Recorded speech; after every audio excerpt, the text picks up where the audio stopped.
ये है हमारी out of the box series video 2। आज इस वीडियो के अंदर हम सीखेंगे ब्रिक मेशनरी का एक क्वेश्चन, दूसरा थीटा और डेल्टा निकालना फ्री एंड पर तीनों मेथड से, मोमेंट एरिया मेथड से, कॉन्जुगेट बीम मेथड से और स्ट्रेन एनर्जी मेथड से, ताकि एक बेटर अंडरस्टैंडिंग आपके अंदर आ सके इन तीनों मेथड के लिए। और तीसरा प्री स्ट्रेस बीम का एक क्वेश्चन सोल्व करेंगे। इसके अंदर हम मिड पॉइंट पे, सेक्शन के मिड पे और अलग अलग पॉइंट पे हम इसके स्ट्रेसेस कैलकुलेट करेंगे। और ये बिल्कुल एड फ्री वीडियो है और 14 नवंबर तक, जैसे आपका एसएससी जेईई का एग्ज़ाम है, तब तक सभी वीडियो जितनी भी टेक्निकल हैं सभी एड फ्री होंगी। और अब तक द सिविल बंदा चैनल पे जितनी भी वीडियोस हैं टेक्निकल की, वो सब भी एड फ्री ही हैं। सो शुरू करते हैं पहले क्वेश्चन से। पहला क्वेश्चन है मॉड्यूलर ब्रिक्स के बारे में। मॉड्यूलर ब्रिक्स डायमेंशन क्या होती है इसकी?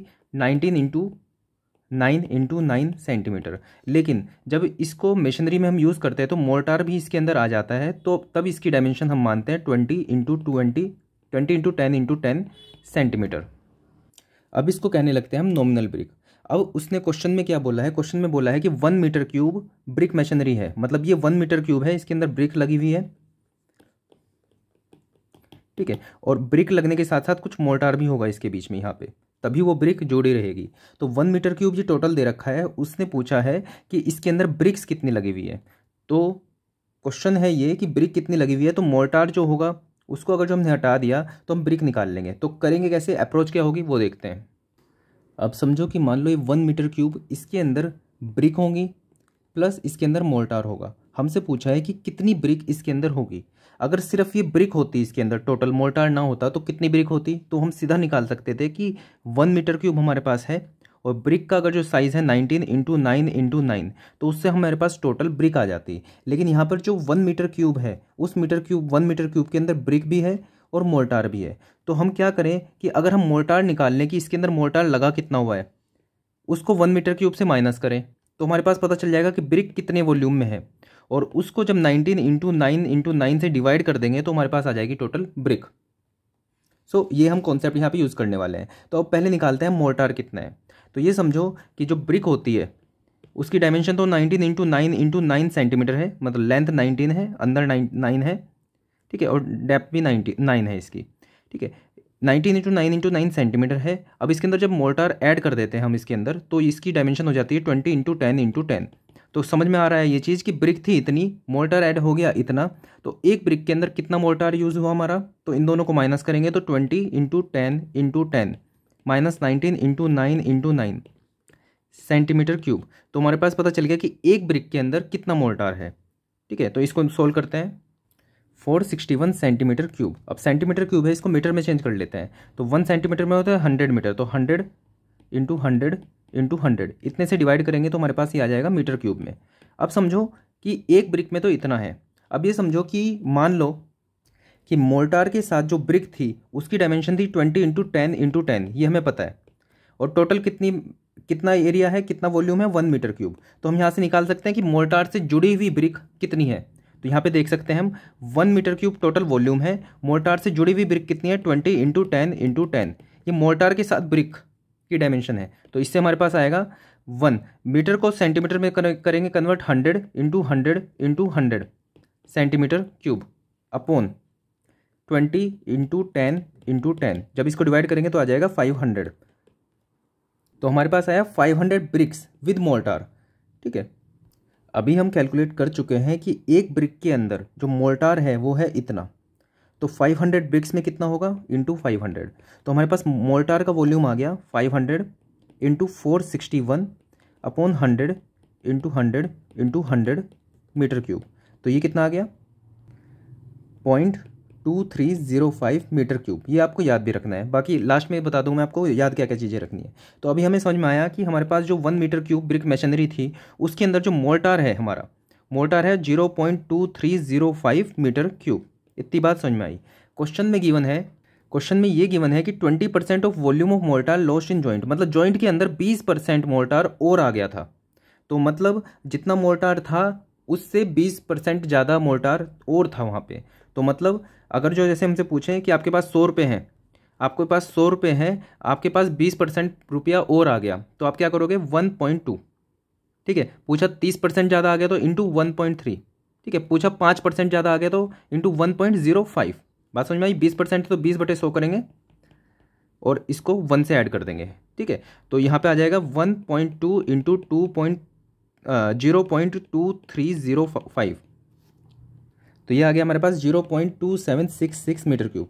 तो अभी हमारे पास अब तक सिर्फ ये निकल के आया कि इस ब्रिक मशीनरी के अंदर, ठीक है, इस ब्रिक मशीनरी के अंदर मोर्टार कितना था, मोर्टार कितना था ये हमें पता चल गया। अब मोर्टार हमें पता चल गया, टोटल कितनी है 1 मीटर क्यूब। तो क्या हम ब्रिक निकाल सकते हैं? ब्रिक का वॉल्यूम कितना है? बिल्कुल। तो टोटल वॉल्यूम था 1 मीटर क्यूब, मोर्टार का वॉल्यूम हो गया 0.2766। तो हमारे पास टोटल ब्रिक वर्क कितना आया, ब्रिक कितनी लगी हुई है, वो होगी 1 माइनस 0.2766। तो ये हमारे पास आया 0.7234 मीटर क्यूब। अब हमें समझ में आ गया कि ब्रिक जो है, ब्रिक का वॉल्यूम इतना है, मतलब इंडिविजुअल ब्रिक को देखें तो सब ब्रिक का वॉल्यूम मिला के कितना है 0.7234। अब हमसे पूछा है इसने कि ब्रिक लगी कितनी थी। तो देखो समझो, वॉल्यूम हमें पता है टोटल ब्रिक्स का कितना है 0.7234। एक ब्रिक का वॉल्यूम कितना है 19 इंटू 9 इंटू 9, ये है सेंटीमीटर में। तो इसको मीटर क्यूब में करेंगे 100 इंटू 100 इंटू 100। तो ये आ रहा है हमारे पास 470 ब्रिक्स। तो मतलब एक्चुअल में 1 मीटर क्यूब में जो ब्रिक्स यहाँ पे लगेगी वो कितनी लगेगी 470। तो ये था हमारा आंसर। अब याद क्या क्या चीज़ें रखनी है वो देख लेते हैं। याद ये रखना है कि अगर 1 मीटर क्यूब ब्रिक मशीनरी है तो उसके अंदर जो मोर्टार यूज़ होगा वो होगा 0.2035। अगर कोई वेस्टेज नहीं हुआ मोर्टार का, अगर वेस्ट हुआ भी तो 20% तक उसको मान के हम मान लेंगे 0.28 मीटर क्यूब। तो मतलब ब्रिक मशीनरी अगर जो हमें 1 मीटर क्यूब की बनानी है तो उसके अंदर जो मोर्टार लगेगा वो लगेगा इतना, ठीक है। लेकिन ये होगा वेट मोर्टार।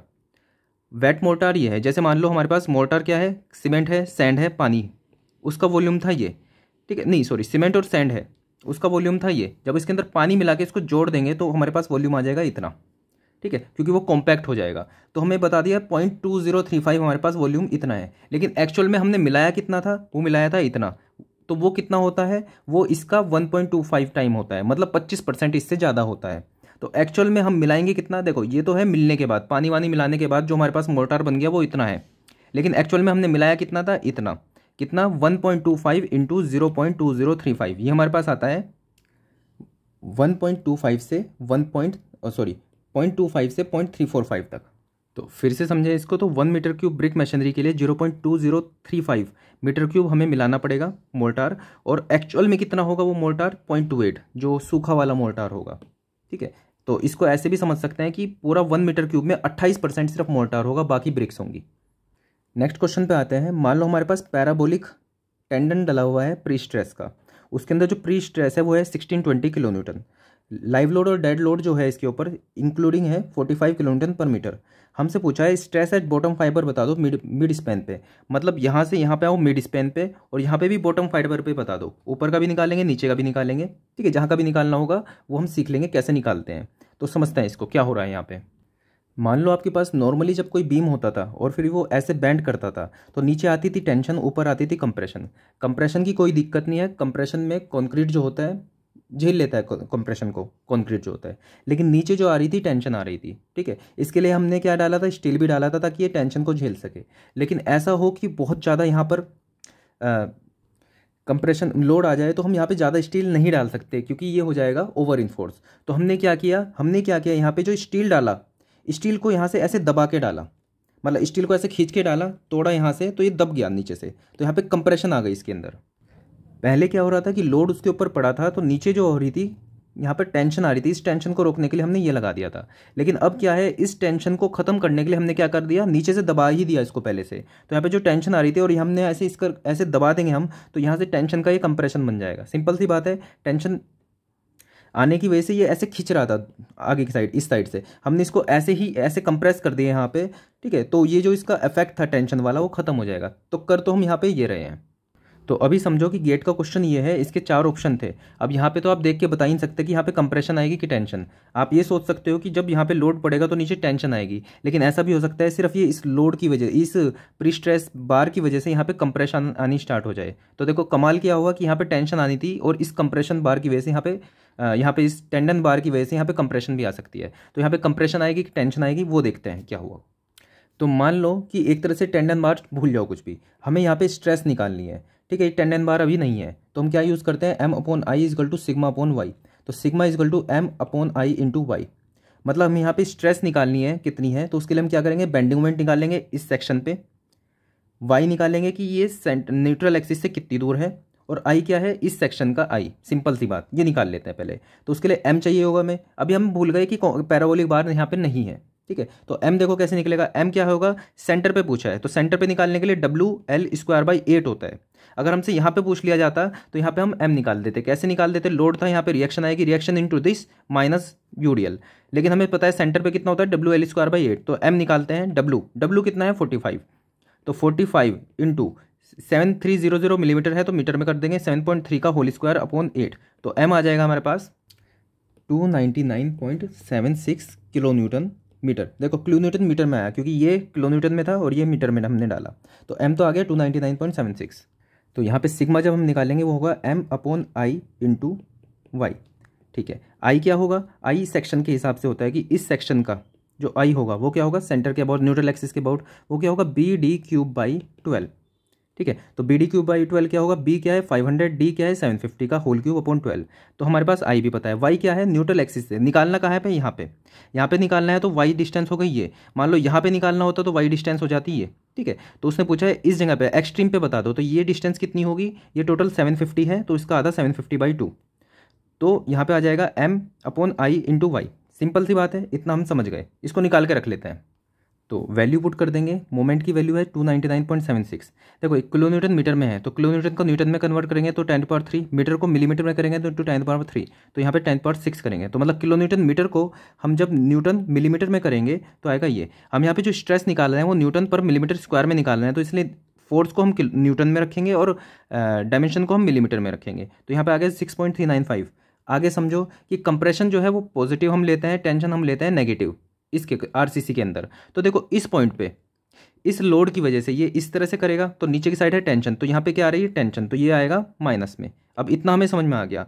अभी जरूरत क्या पड़ी थी प्री स्ट्रेस की, देखो यहाँ पे आ गया -6.395। अब क्या होगा, यहाँ पे क्रैक होना स्टार्ट हो जाएगा ये। अब इसको क्रैक से बचाने के लिए हमने दे दी पैराबोलिक टेंडन। अब इस पैराबोलिक टेंडन का क्या काम है वो समझते हैं। देखो ये पैराबोलिक टेंडन यहाँ से यहाँ जा रही है, तो इस सेक्शन पे ये जो टेंडन है, अगर जो हम इस तरह से देखेंगे तो इस सेक्शन पे ये टेंडन इस तरह से है, तो मतलब यहाँ पे हमें ऐसे दिखेगी ये टेंडन। अब ये जो ये टेंडन है इस पे एक ऐसे कंप्रेसिव फोर्स लगा रही है, इसको ऐसे दबाने की कोशिश कर रही है, टेंशन उसको खींच रही थी और ये इसको ऐसे दबाने की कोशिश कर रही है। तो मतलब इसकी वजह से, मतलब ये टेंडन जो है इस पे पी लोड लगा रही है कंप्रेशन वाला, तो उसकी वजह से इस जगह पे कितना प्रेशर आएगा उसको समझते हैं। देखो ओवरऑल तो ये पैराबोलिक बार है, लेकिन जब इस सेक्शन पे देखा तो इस सेक्शन पे जब हमने इसको काटा तो ऐसे सीधी थी ये, ठीक है। इस सेक्शन पे भी काटते तो ये इस एंगल पे होती, लेकिन मिडल पे ये बिल्कुल ऐसे सीधी है, ठीक है। तो ये लगा रही है ऐसे। तो अब ये समझो कि ये हमारे पास सेक्शन है, बाकी सब भूल जाओ, लोड वोड जो भी लग रहा था इसके ऊपर। अब यहाँ पे इस पर ऐसे फोर्स लग रही है, तो इस फोर्स की वजह से जो यहाँ पे स्ट्रेस होगा वो कैसे निकालेंगे, तो इस लोड की वजह से यहाँ पे जो स्ट्रेस आ रहा होगा, तो पहले समझेंगे कि ये जो है लोड लग रहा है इस जगह पे सेंटर पे।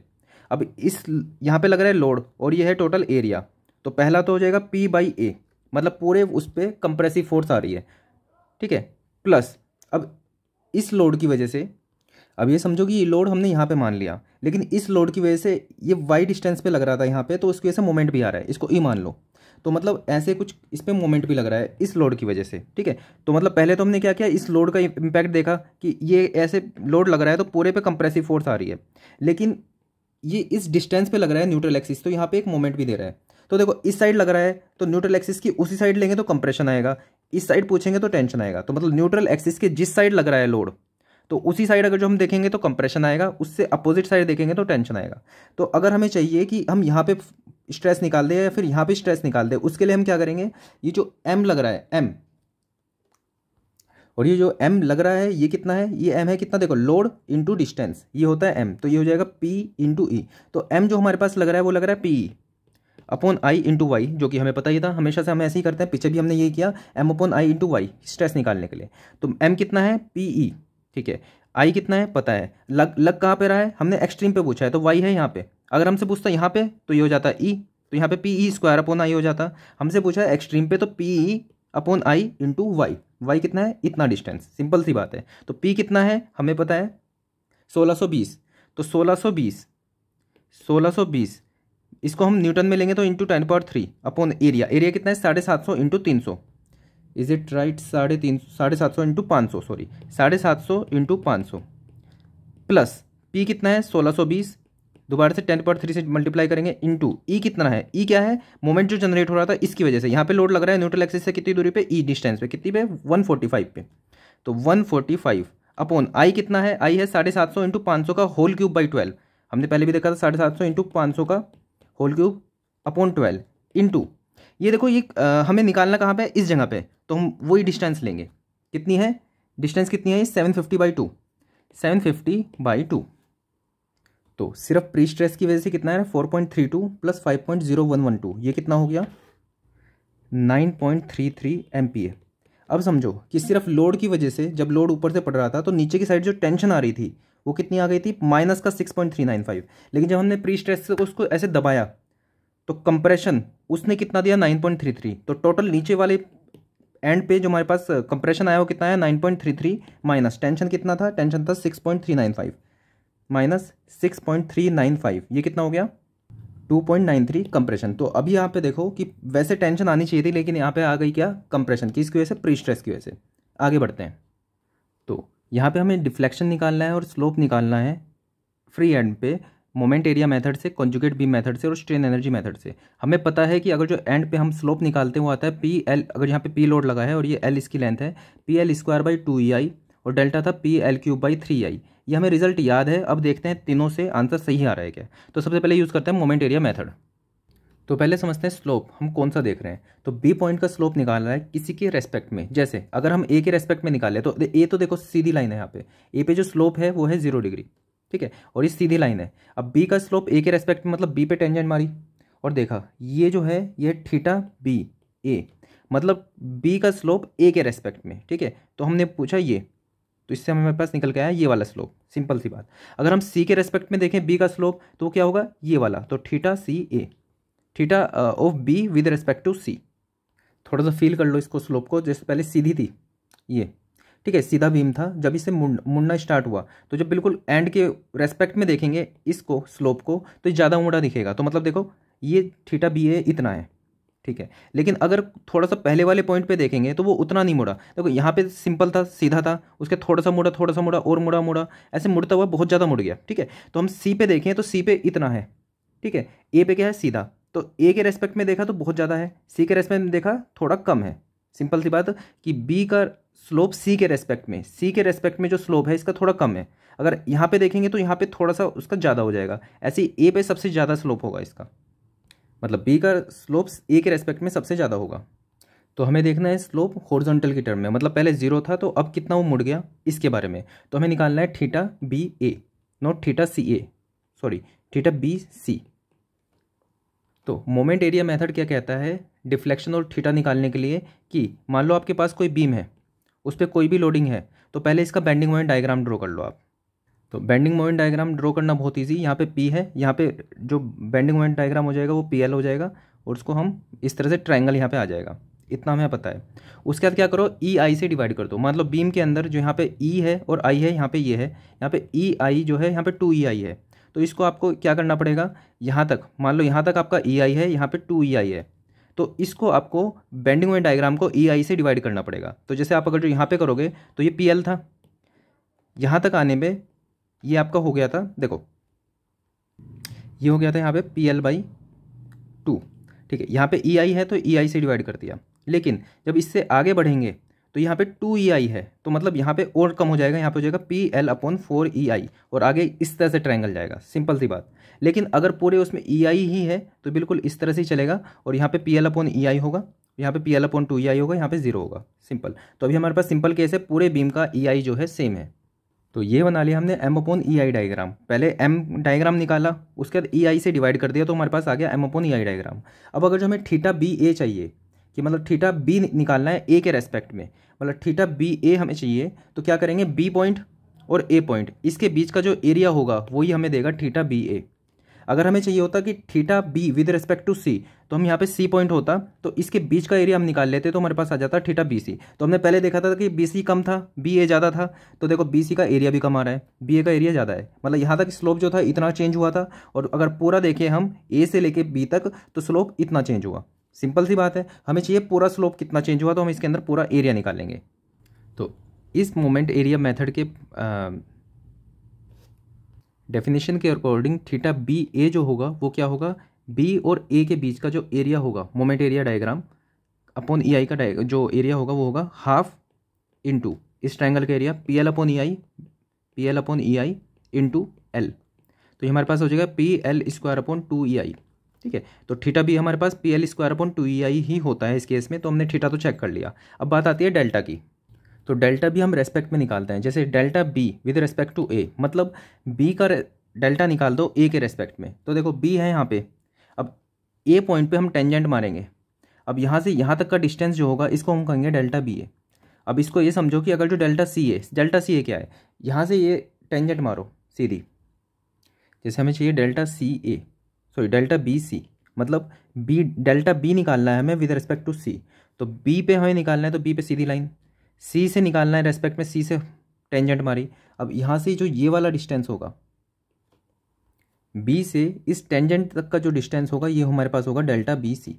सिमिलरली अगर जो हमें चाहिए डेल्टा बी ए, तो मतलब बी का हमें चाहिए डिफ्लेक्शन हॉरिजॉन्टल लाइन, ए के रेस्पेक्ट में चाहिए तो ए से टेंजेंट मारेंगे, बी से जस्ट ऊपर आएंगे, ये होगा हमारे पास डेल्टा बी ए। और अभी हमें यही निकालना है डेल्टा बी ए। तो ये हमें समझ में आया कि साइन का मतलब क्या है। अच्छा, डेल्टा बी ए निकालेंगे कैसे वो समझते हैं। जैसे थीटा बी ए जब हमने निकाला था तो हमने क्या किया था, बी और ए के बीच का मोमेंट एरिया डायग्राम है, एम अपॉन ई आई डायग्राम है, उसके बीच का एरिया, तो हमारे पास आ गया था थीटा। डेल्टा के लिए हम क्या करेंगे, अब ध्यान से समझो, डेल्टा बी ए निकालने के लिए क्या करेंगे, हम मोमेंट एरिया डायग्राम वापस से बनाएंगे। इस बीम के लिए पहले मोमेंट डायग्राम बना देंगे, उसके बाद ई आई से डिवाइड कर देंगे, तो हमारे पास आ गया मोमेंट एरिया अपॉन ई आई डायग्राम।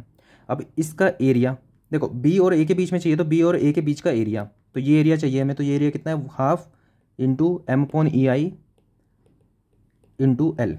ये एरिया का मोमेंट किसके रेस्पेक्ट में, बी के रेस्पेक्ट में, जहाँ पे हमें चाहिए डिफ्लेक्शन उसके रेस्पेक्ट में। ठीक है, तो मतलब इसका एरिया का जो मोमेंट है इसके रेस्पेक्ट में, ए के रेस्पेक्ट में क्यों नहीं, क्योंकि हमें बी पे चाहिए, जिस जगह पे हमें डिफ्लेक्शन चाहिए उसके अबाउट। एक तो ये डिस्टेंस हो जाती, सेंट्रोइड हमारे पास यहाँ पे आएगा, एक डिस्टेंस ये हो जाती है और एक हो जाती है ये, तो हमने ये वाला डिस्टेंस क्यों लिया, क्योंकि हमें बी के अबाउट चाहिए। सिंपल, ए के अबाउट चाहिए होती है तो हम ये वाला डिस्टेंस लेते हैं। तो ये वाला डिस्टेंस कितना होता है, ये पूरा एल है, ये ट्रायंगल है, सेंट्रोइड जो होगा इसका दूर वाली डिस्टेंस पे होगा, क्योंकि यहाँ पे सारा सेंटर ऑफ मास होगा, तो ये होगा L/2 और ये होगा L/3। तो हम ये डिस्टेंस मल्टीप्लाई करेंगे, तो एरिया ये था इंटू 2L/3, 2 से 2 कैंसिल, तो हो गया पी एल स्क्वायर, ये पी एल होगा, P L cube upon 3EI। देखो यहाँ पे m की जगह PL लिखेंगे, क्योंकि यहाँ पे लोड लगा था ऐसे। ठीक है, यहाँ पे लोड लगा था ये P, तो यहाँ पे जो मोमेंट आता है वो आता है PL, तो हमने यहाँ पे यूज़ किया PL, तो ये हो गया PL³/3EI, जो कि यहाँ पे डेल्टा होता ही है। नेक्स्ट मेथड आता है हमारे पास कंजुगेट बीम मेथड। इसके अंदर क्या करेंगे, तो इसके लिए पहले सीखने के लिए आपको क्या करना पड़ेगा, theta, delta, M and V, ये आपको इसकी समझ होनी चाहिए। इस जगह पे अगर जो थीटा देखेंगे नॉट इक्वल टू 0, एंगल आ रहा है। ठीक है, इस जगह पे हम डेल्टा देखेंगे नॉट इक्वल टू 0, क्योंकि नीचे डेविएट करेगा। इस जगह पे मोमेंट देखेंगे तो वो 0 है, एंड पे मोमेंट 0 है।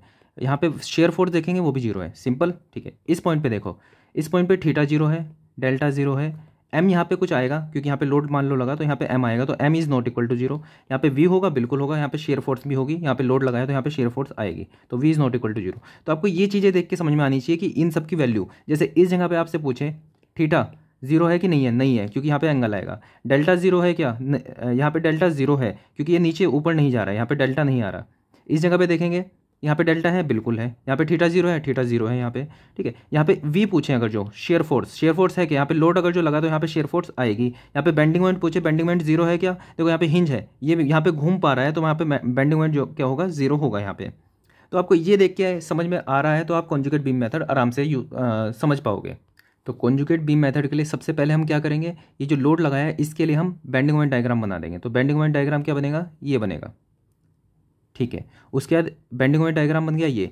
अब इसको जैसे P है यहाँ पे, तो यहाँ पे PL मोमेंट आ जाएगा, PL, और उसके बाद फिर इसके जो EI होगा इस बीम का, उससे इसको डिवाइड कर देंगे, जैसे हमने पहले bending moment diagram moment area method में किया। इतना समझ में आ गया। तो जो ये area bending moment diagram upon EI diagram आया हमारे पास, इसको हम मानेंगे लोड। ठीक है, इसको मानेंगे लोड। अब एंड कंडीशंस क्या होगी, तो देखो इस जगह पे हम देखेंगे थीटा और डेल्टा। इसमें देखेंगे हम theta and delta. Normal beam में हम देखेंगे थीटा डेल्टा, कॉन्जुगेट बीम में हम देखेंगे V एंड M। मतलब यहाँ पे जो थीटा होगा यहाँ पे वो V होगा, और यहाँ पे जो डेल्टा होगा यहाँ पे वो M होगा। समझते हैं इस बात को। इस जगह पे जो थीटा है वो क्या है, 0 है। यहाँ पे डेल्टा क्या है, 0। थीटा क्यों 0, क्योंकि सीधा है, इस तरह से जाएगा।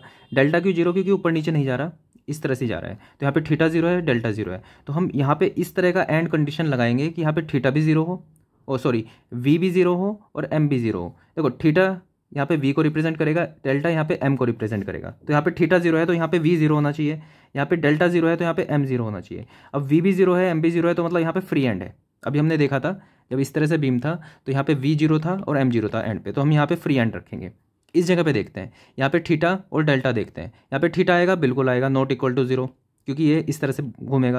यहाँ पे डेल्टा 0 आएगा, नहीं आएगा, नहीं आएगा, क्योंकि ये इस तरह से नीचे जाएगा, तो डेल्टा आना ही यहाँ पे। तो यहाँ पे थीटा नॉट इक्वल टू 0 है, तो इस जगह पे कुछ ऐसा एंड डालेंगे कि V is not equal to 0 आए और डेल्टा नॉट इक्वल टू 0 है। इसका मतलब यहाँ पे M भी नॉट इक्वल टू 0 आएगा।